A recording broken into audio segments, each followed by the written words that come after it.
ห้านปิ้งหมูสามชั้นและปิ้งหัวใจอยู่หน้าวัดโพธิ์ไซใครเคยมากินแล้วทุกคนก็เคยมากินครั้งแรกพอดีขี่รถไก่จะไปสวนแล้วเห็นเป็นตาแซบก็เลยแวะซื้อกินปิ้งเอ็นเพิ่นไม้ละ 3,000 หรือ 2,000 นี่แหละบ่แน่ใจบ่ชื่อราคาปานใดเป็นตาแซบทุกคนปิ้งแบบปิ้งสดๆไม่ไหม้ฮ้อนๆเลยร้านเพิ่นจะอยู่ติดกับวัดโพธิ์ไซอยู่แถวซี่แยกนี่แหละทุกคนปิ้งฮ้อนๆไม่ไหม้กำลังสุกเลยทุกคนเฮาไปฮอดนะโอ้โหกินกับตำแบบนี้เข้ากันคักร้านเพิ่นจะขายพวกตำข้าวปุ้นตำมักหุ่งตำมักทั่วนำใดเฮาก็ไปซื้อเอาประมาณย่างละ5 ไม้นี่แหละ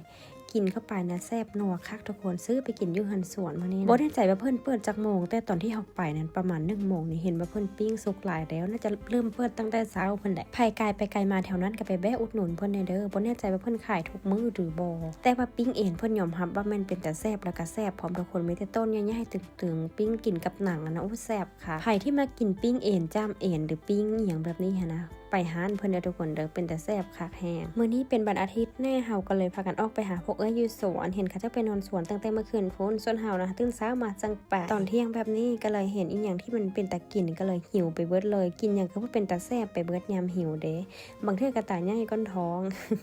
มาเด้อทุกคนเด้อมากินที่เอ็นจ้ามเอ็นน้ำกันเด้อช่วงนี้เอ็มก็จะลงคลิปหลายๆลงคลิปบุรุแน่เพราะว่าเนื่องจากว่า Facebook ของเฮาสร้างรายได้แล้วเฮาก็เลยต้องได้มีการเคลื่อนไหวต้องได้มีการลงคลิปแน่จังใดไผไกลไปไกลมาแวบไปแวบมาถ้าเห็นพวกเฮาก็อย่าลืมกดไลค์กดแชร์กดติดตามกดใจให้พวกเฮาแน่เด้อกว่าจะมาเป็นสาวเอ็มในมื้อนี้บ่แม่นเรื่องง่ายทุกคนพยายามเฮ็ดอีหยังมาตลอดเฮ็ดหลายอันหลายแนวสุดท้ายก็น่าจะประสบผลสำเร็จในเรื่องการเฮ็ดเพจได้เพราะว่าเฮาได้เงินจากการทำเพจทางเฮ็ดเพจแล้วส่วนเฮาเฮ็ดแนวใดวิธีหยังหั่นแม่นถ้ามีโอกาสเอ็มจะมาอัดคลิปให้ทุกคนเบิ่งเด้อทุกคนเด้อให้เงินได้ฮอดจำนวนเป็น100 เหรียญก่อนซะจังมาเฮ็ดให้เบิ่ง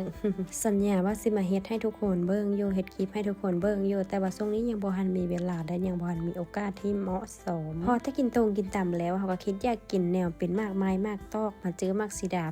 ต้นนี้บอกว่าแซ่บที่สุดเลยทางในเพิ่นจะเป็นสีบัวบ่สีชมพูอีหยังนะทุกคนมามื้อนี้โชคดีได้กินมากน้ำมุดพร้อมทุกคนมากน้ำมุดสุกขาต้นเลยมากไม้อีหยังที่ว่ามันสุกขาต้นนี่นะมันหวานมันหอมมันแซ่บนะเว้าเรื่องมักสีดาต้นนี้นะเอ็มมากทุกคนสีเพิ่นจะเป็นแบบนี้หวานแห้งอดีสุกขาต้นเลยรู้สึกว่ามายามใดก็ได้กินเพิ่นนะเหิงสมัยก็ยังมีอยู่บ่แน่ใจว่าบ่มีคนกินหรือว่ามันหากันมากออกมาไม่บ่ก็บ่แน่ใจคือกันหวานเลยทุกคนต้นนี้นะ